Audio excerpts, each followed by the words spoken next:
Mega Man X est un pilier de mon enfance. C'est lui qui m'a fait entrer dans l'univers du jeu vidéo à l'âge de 4 ans. À cette époque, je m'émerveillais de sa magnificence quand j'y jouais chez ce pote qui avait une Super Nintendo, parce que moi j'étais pauvre. A contrario, ma relation avec Mega Man X2 est un peu moins glamour. C'était 10 ans plus tard, sur émulateur, parce que trouver ce jeu en version cartouche, c'est plus difficile que de cacher un juif en plein centre-ville de Vichy en 1940. D'ailleurs, l'émulateur était bancal, il refusait qu'on appuie sur plus de 3 touches en même temps.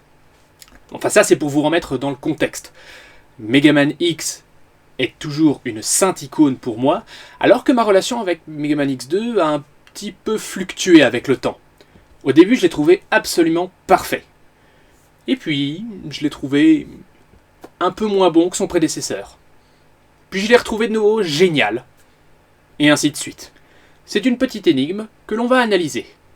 Mega Man X2 se place 6 mois après les événements de Mega Man X. Sigma est mort et la menace vient d'un groupe de 3 Riploïdes appelés les X-Hunters. Leur but est simple. Ils possèdent le corps de Zero, subtilement divisé en 3 parties, et ils veulent le réassembler pour asseoir leur domination sur le monde. Seul problème, ils ont besoin de la puce de contrôle et c'est Dr. Kane qui l'a. Alors à la place, ils déchaînent 8 Mavericks sur la ville, et c'est là que vous intervenez.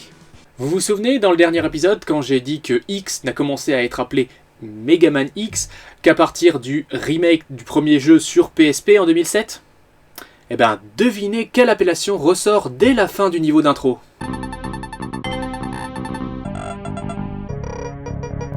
Bam ! Crédibilité down. Le gameplay est, à peu de choses près, inchangé. Ça tire, ça saute, et malgré le fait que X ait perdu ses jolies couleurs entre deux jeux, il a conservé son aptitude la plus importante, le dash, ce qui rend le début de jeu moins frustrant que Mega Man X et ses randonnées forcées. Et avec ceci commence le débat central du jeu. Mega Man X est-il mieux ou moins bien conçu que son prédécesseur ? Les deux camps ont des arguments.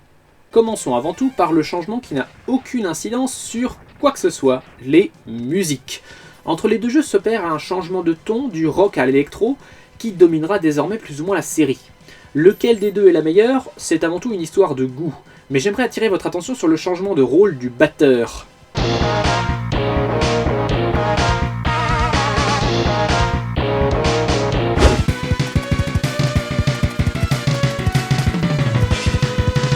Maintenant passons aux exemples de meilleur design.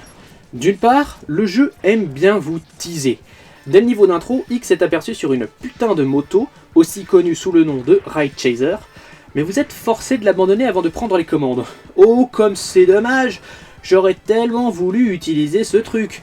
Eh ben vous le faites, dans le niveau d'Overdrive Ostrich. La musique du niveau d'intro est tellement bandante qu'on se demande pourquoi elle n'a pas été réservée au dernier niveau dans une optique de garder le meilleur pour la fin. Eh ben il s'avère que c'est le cas. Et le design de ce niveau est exactement le même que celui de Magna Centipede. Ce qui est opportun parce que à ce moment-là, on se disait aussi que Capcom aurait dû garder le meilleur pour la fin, ce qui est le cas. En termes de conception artistique, Mega Man X2 satisfait sans avoir besoin d'une refonte graphique. D'autre part, le jeu a une composante d'exploration beaucoup plus marquée que son prédécesseur, puisque presque toutes les armes de boss peuvent faciliter la recherche d'amélioration de différentes manières. Attraper les objets, ouvrir des trous, et même un dash supplémentaire. Les améliorations en question sont beaucoup mieux cachées que dans Mega Man X, mais ceci est compensé par l'armure, dont les fonctions sont incroyablement exceptionnelles. Le casque fournit un radar, les bottes un air dash, le canon un super double tir chargé, et le plastron une giga explosion. Mega Man X2 pète le feu, n'est-ce pas ? Eh ben, pas si vite. Déjà d'une, puisqu'on parle d'exploration. Parfois, le jeu a du mal à vous expliquer certains concepts, comme le fait que l'arme de Bubble Crab chargée vous permet de sauter plus haut dans l'eau, un truc que jamais personne n'aurait eu la présence d'esprit d'essayer. Il y a également ce genre de salles, très bien cachées et complètement vides. Ce ne sont pas des salles pour vous troller, mais si on utilise l'arme de chargée, voici l'armée de cadeaux. Ouais, ok, c'est cool, mais c'est le genre de truc que je m'attends à trouver dans un jeu un peu obtus comme, je sais pas, Castlevania 2, ou dans des point and click comme Monkey Island. Certainement pas dans un jeu Mega Man. Un autre désagrément à considérer est la courbe de difficulté. Elle est compétente si vous n'avez rien à secouer du scénario. Sinon... Enfin, voici le topo. Une fois les 2 premiers boss morts, les X-Hunter, Agile, Serge et Violent, ce qui je pense est une mauvaise traduction de Agile, Sage et Violent, parce que la série Megaman aime bien les mots français. Bref, ces 3 pelés vous défient en vous promettant de récupérer les parties de 0 qui vous manquent, et leurs combats sont nettement plus difficiles. J'imagine que ce genre de procédure est standard. Mais quand même quoi, Violent est pratiquement imbattable sans 2 subtanks et sa faiblesse.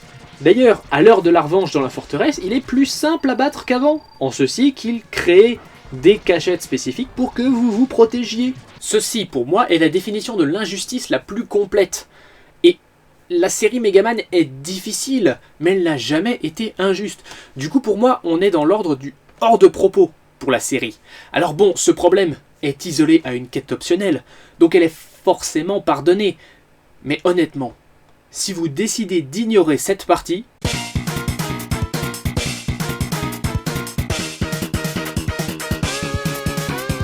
vous passez à côté de la cinématique la plus incroyablement géniale de toute la série, où Sigma, ressuscité et frustré de ne plus avoir les parties du 0 original, vous confronte à une copie qui se fait anéantir par le vrai en 3 coups. Oh putain, j'ai envie de jouer avec 0, maintenant j'ai envie de jouer avec 0. Ça va être une sacrée déception si on peut pas dans X3. Si la quête optionnelle n'a pas été faite, vous vous battez juste contre le vrai 0 à la place. Et il est incroyablement dur puisqu'il se protège de vos coups.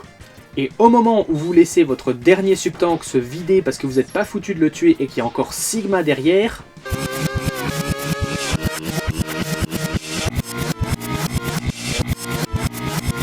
Tant pis pour vous. Maintenant, entre les qualités et les défauts de Megaman X2, il est temps de répondre à la question. Est-il meilleur que Megaman X? Eh bien, après mûre réflexion, je crois que j'ai enfin la réponse. Vous voyez, si on représente la génialitude de Megaman X comme ceci, alors la génialitude de Megaman X2 se représente comme cela. Et du coup, mon dilemme est résolu. Quand je me rappelle des meilleurs moments comme le niveau d'intro ou celui de Macna Centipede, je trouve X2 meilleur que X, mais parfois je me rappelle des moments moins palpitants et du coup je trouve X meilleur que X2. Et c'est le seul jeu de la création où je suis incapable de trancher. Mon opinion de Megaman X2 sera pour toujours dépendante de celle de Megaman X. Et c'est pas une mauvaise chose parce que ça en fait un jeu plus que compétent. L'objectif était d'améliorer les caractéristiques de son prédécesseur, ce qui a été fait. Mais dans le processus, il s'est rendu un tout petit peu plus cryptique. Alors, à quel point le jeu est-il bon? À l'heure où j'enregistre ces mots, je suis en mode X2 est meilleur que X1. Mais ça peut et ça va changer, je vous le garantis. Maintenant, passons plutôt à la suite. Est-ce que Megaman X3 est meilleur que Megaman X? Pff, non.